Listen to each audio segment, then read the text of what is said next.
Di awal Manwantara, ketika batas antara dewa, asura, dan manusia masih begitu tipis, lahirlah sebuah sosok asura yang dikenal dengan nama Gajasura. Ia memiliki wujud raksasa berbentuk seekor gajah, dengan postur menjulang seperti gunung, dan kekuatan yang seolah lahir langsung dari perut bumi. Namun, Gajasura bukanlah asura yang membenci para dewa. Justru sebaliknya, di antara bangsanya sendiri, ia dikenal sebagai seorang Mahasiwa Sawaka, seorang pemuja dewa Siwa yang sangat fanatik, sangat setia, dan tak pernah menyebut nama lain selain Mahadewa. Ia tidak menyembah Siwa demi kekuasaan. Keinginannya hanya satu, yaitu selalu dekat dengan Tuhannya. Karena itulah Gajasura memilih jalan yang paling berat.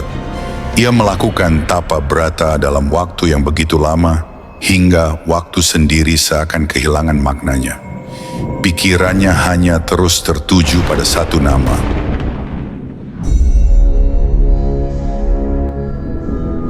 Begitu dahsyat kekuatan tapanya, hingga panas spiritual yang terpancar dari tubuh Gajasura dirasakan sampai ke seluruh alam semesta. Tapasya itu akhirnya tidak sia-sia, dan di hadapan Gajasura, Dewa Siwa menampakkan dirinya. Dengan wajah yang tenang dan mata yang memancarkan welas asih tanpa batas, Siwa berbicara, "Wahai Gajasura, aku puas dengan kesetiaanmu. Mintalah satu anugerah, apapun itu." Mendengar kata-kata itu, Gajasura segera berlutut dengan sorot mata yang penuh pengabdian. Namun, permintaan yang keluar dari mulutnya membuat seluruh alam terdiam. Dengan suara gemetar, Gajasura berkata, Wahai Mahadewa, masuklah dan bersemayamlah di dalam tubuhku untuk selamanya. Saat itu juga, para dewa yang mengawasi dari langit terkejut dan diliputi ketakutan, karena mereka mengerti permintaan ini bukan permohonan biasa. Ia memang lahir dari kesetiaan, namun ada yang tersembunyi di baliknya. Ada keterikatan, ada keinginan untuk memiliki, dan lebih dari itu, ada hasrat untuk menjadikan Mahadewa sebagai milik seorang diri. Namun Dewa Siwa tidak bisa menolak permohonan pemujanya. Tanpa ragu, Mahadewa lalu mengecilkan wujudnya. Tubuh kosmik itu berubah menjadi cahaya halus, perlahan melayang, dan masuk ke dalam tubuh Gajasura.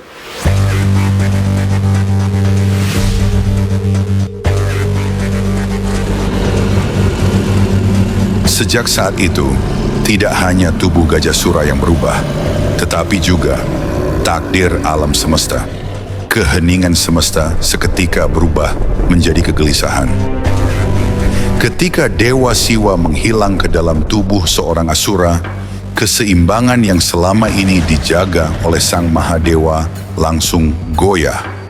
Angin membawa bisikan ketakutan, dan bayangan kegelapan perlahan menyebar ke segala arah. Sementara itu, jauh di puncak Gunung Kailash, Dewi Parwati merasakan kegelisahan yang lebih dalam daripada siapapun. Hari demi hari berlalu, namun Siwa tak kunjung kembali.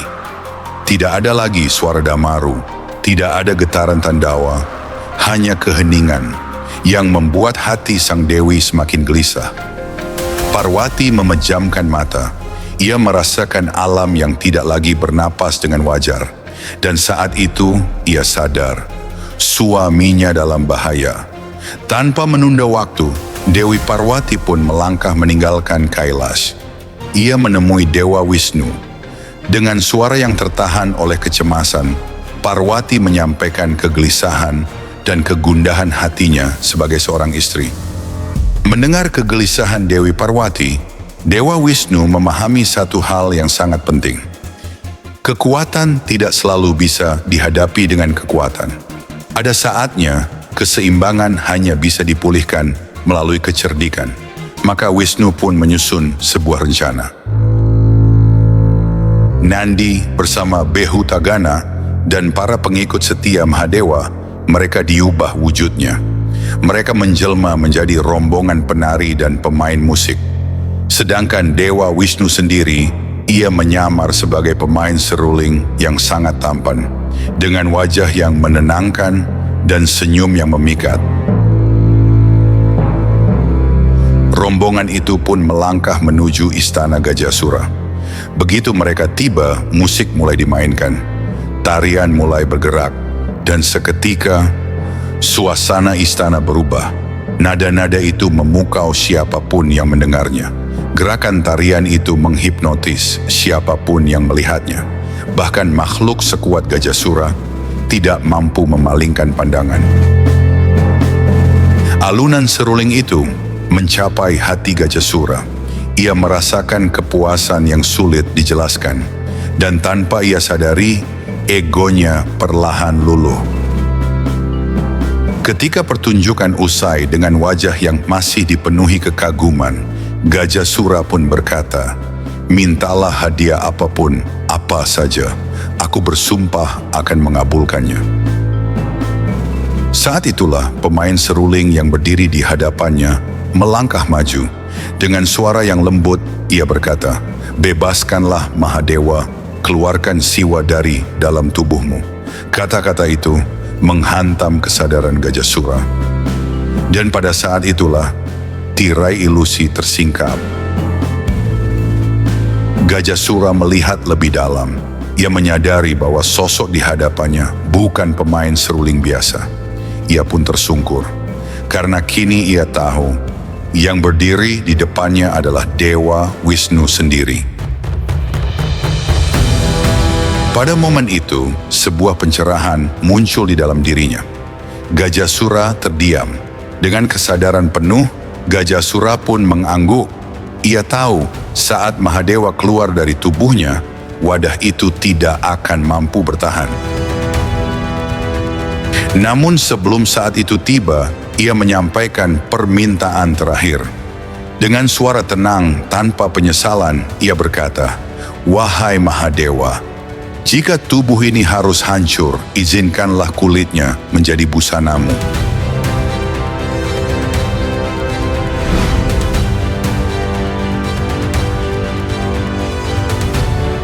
Kisah Gajasura dan Dewa Siwa bukanlah kisah tentang kemenangan atau kekalahan. Ini adalah kisah tentang pencarian makna.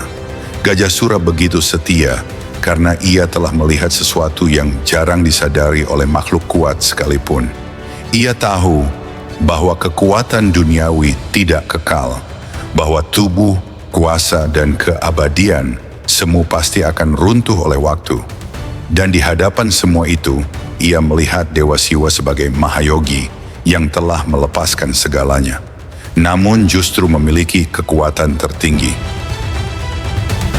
Namun disitulah kekeliruan Gajasura muncul. Sebagai seorang Asura, ia mengira bahwa kedekatan tertinggi adalah menjadi wadah. Ia berpikir bahwa ia bisa menampung yang tak terbatas dalam pikirannya. Padahal yang tak terbatas tidak pernah bisa dikurung. Permintaannya untuk menyimpan siwa di dalam tubuhnya adalah puncak dari ego halus dan keterikatan. Dan penyelesaiannya datang bukan melalui kekerasan, melainkan melalui kesadaran. Dengan mempersembahkan kulitnya sebagai pakaian Mahadewa, Gajasura melepaskan identitas fisiknya. Ia melepaskan namanya. Ia melepaskan bentuknya. Ia melepaskan keakuannya. Dan justru di sanalah ia bersatu dengan Sang Maha Pencipta. Karena dalam ajaran ini, yang paling dekat dengan Tuhan bukanlah mereka yang paling kuat, melainkan mereka yang paling mampu melepaskan diri.